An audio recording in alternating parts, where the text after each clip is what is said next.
Third law of Newton, जैसे हम third law of motion भी कहते हैं, जो कि सर आइजैक न्यूटन ने 17th सेंचुरी में पेश किया था। और इस लॉ के मुताबिक कुछ ये बात है कि अगर फर्ज करें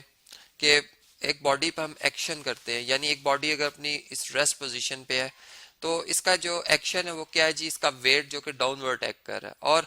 अब ये वेट जो है इसका वो डाउनवर्ड अर्थ पे एक्ट कर रहा है, जबकि अर्थ जो है इसको उतनी ही फोर्स के साथ ऊपर उठाए हुए है। और ये जो इसका रिएक्शन है वो कितना है जी, वो हम कहते हैं कि वो आर है, और जो कि इक्वल होता है बिल्कुल इसके वेट के। और इसके यानी इन दोनों की डायरेक्शन एक दूसरे के ऑपोजिट होती है। तो हम ये कहते हैं कि न्यूटन ने बात की थी कि एक्शन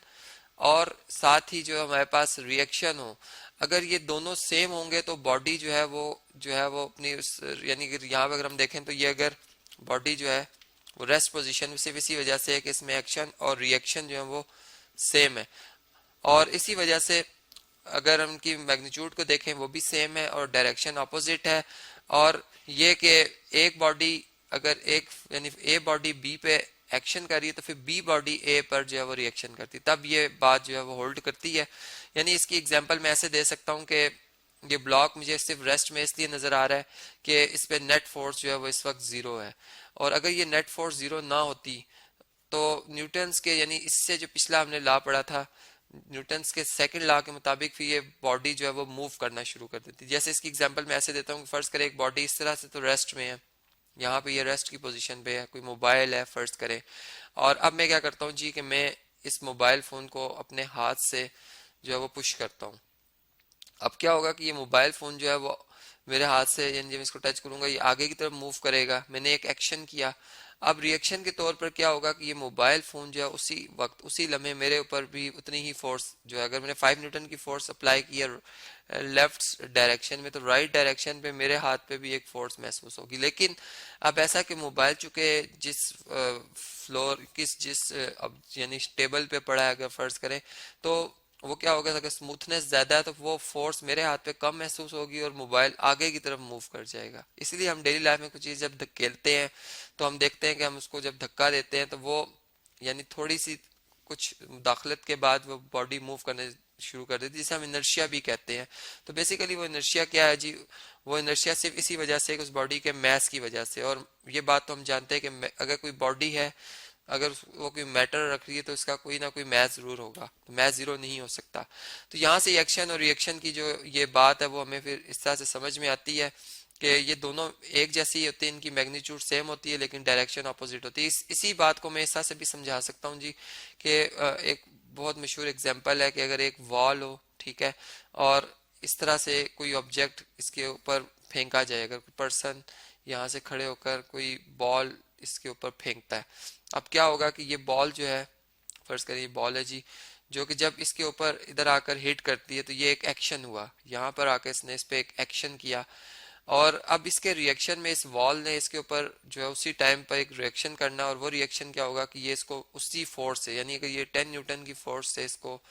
आकर हिट करती है तो 10 न्यूटन ही की फोर्स ये दीवार जो है वापस इस बॉल पे लगाएगी और ये बॉल वापस इस पर्सन की तरफ मूव करेगी। और फिर यहाँ पर चूंकि मटेरियल भी मैटर करता है कि वो आखिर उतनी जितनी फोर्स हम इस पे अप्लाई कर रहे हैं कि आखिर उसका जो इनर्शिया है और वो तमाम बातें कि उसको इतना मोशन प्रोड्यूस करेगा या नहीं, तो वो तमाम अगर हम उस पर देखें तो वो एक अलग बात है। लेकिन जो नेट फोर्स का अमल दखल है कि अगर एक एक्शन में फोर्स आई है तो फिर रिएक्शन में भी उतनी फोर्स आएगी जो कि दूसरा ऑब्जेक्ट जो है वो उस पर लगाएगा। अब इसकी एग्जांपल ऐसे है कि अगर फर्ज करें यहाँ से ये दीवार अगर स्पोर्ट इसको ना मिलती, यानी ये अगर कोई दीवार की जगह एक कोई फोम का टुकड़ा होता है, एक ब्लॉक होता है, और ये एक बॉल जो कि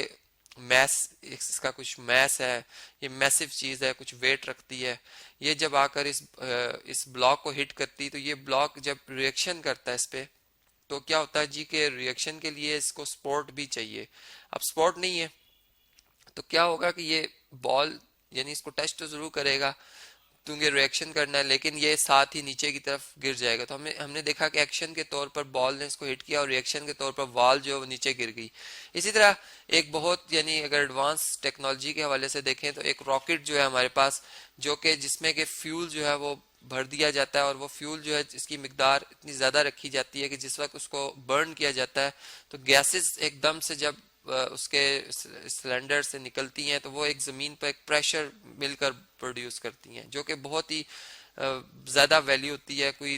लाखों में न्यूटन्स के हवाले से। और फिर वो वैल्यू जो है, जब वो फोर्स अगर रिएक्शन के तौर पर नीचे एक्ट कर रही है तो रिएक्शन के तौर पर अर्थ उसके ऊपर एक रिएक्ट करती है और वो